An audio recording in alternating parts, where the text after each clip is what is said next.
I'm very thankful to see you today. You're like a mentor for me, like a teacher, a virtual teacher.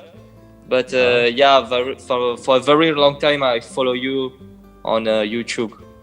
So good to know that. What do you do when you're based out of? I'm in Paris right now, and I'm doing cultural mediation in master. Do you understand Hindi and are you fluent in speaking in Hindi? I can speak Hindi a little, थोड़ा सा बोलता हूँ, लेकिन मैं समझता हूँ Hindi. So let's talk in English. That's okay.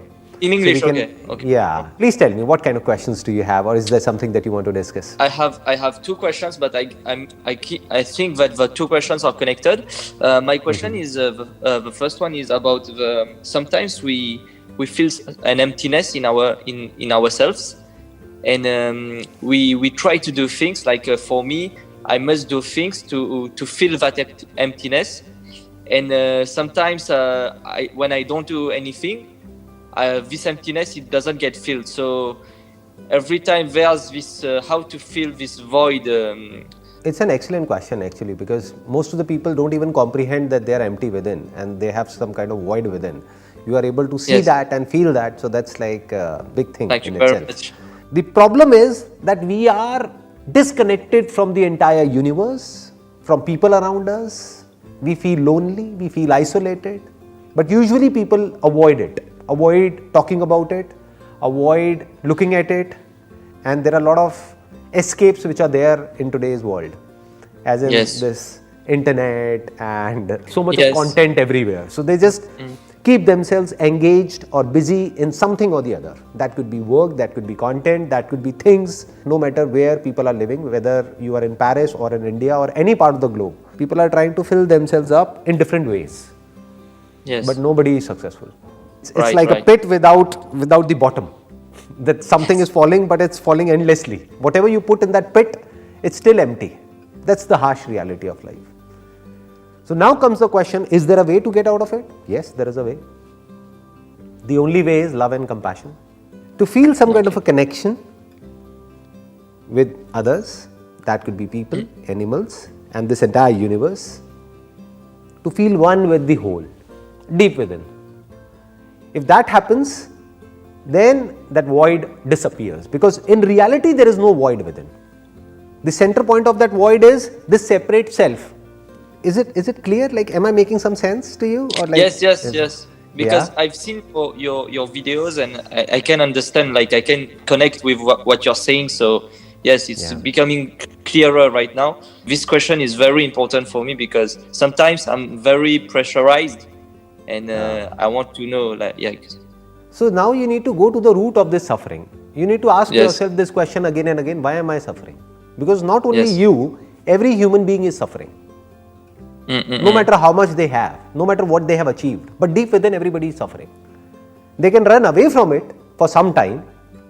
They can keep themselves busy, keep themselves occupied, but still that emptiness, that void is still there. It's always there. It's kind of looking at them all the time, but we don't look at it, we don't address it. So the way out is to ask this question, why am I suffering? What is the root of suffering? Because the root of your suffering is you. It's not out there, it's not the world, it's you. So now, what is this me who is suffering? Who is this me who is suffering? We need to ask these kind of questions. This I is at the center point of that suffering. Animals don't suffer. They suffer physically, but they never suffer psychologically. You are talking about psychological suffering. Yes. If you closely observe an animal, what happens is, the moment they get what they want, that means if they're feeling hungry and they get their food, they are at ease. They just relax, lie down, and they're happy. Yes. They're content. But that doesn't happen with us. No. We think that, okay, if I get that dream job of mine, and if I get this car or this house or whatever, then I'll be happy. But that happens and still there is something missing.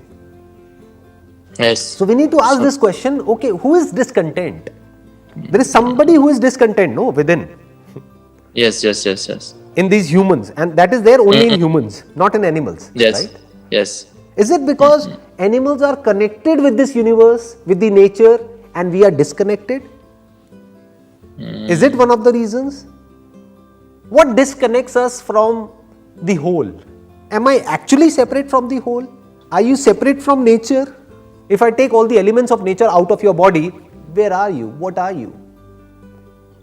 So in reality we are connected, but at the level of our mind, because of the conditioning that we have received, all the beliefs, all the ideas, all those things which are there feeded here, that is making us feel separate, isolated, and that is the root of this void and this emptiness within. And once you are free from the self, and what is the self? It's a bundle of memories, bundle of thoughts, bundle of ideas, bundle of beliefs which are there here stored in the brain. It's your past. If you can be free from your past, because future is imagined through the eyes of the past. Without the past, there is no future. Then you can be free in this moment to look at things as it is, and there is no suffering. There is no suffering in this moment. Just forget about your past and future. Is there any suffering right now?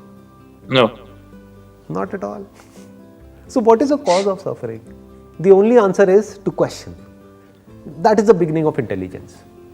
To question the root of suffering. Not just your suffering, but human suffering. And once you get to the core of that, you don't just get answers for your own suffering. You get the answers for the suffering of the humankind. For all human beings. You just answered like the first question and the second one. I guess it was connected because I don't have to react to this human suffering. I have to observe, right? And I don't have to do anything. I just have to question.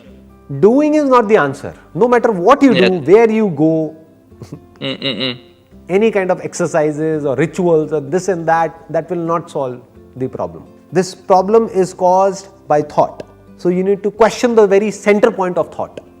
At the center of which there is this me, I, that is the root of suffering.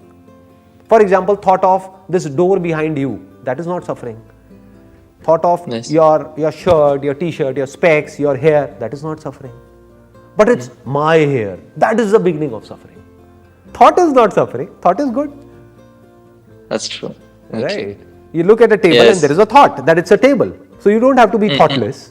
You need to have thought in order to operate in this world. You need thought to drive a car. You need thought to go to work and do some work. You need thought in order to complete your master's or your PhD, whatever you're doing. You need thought.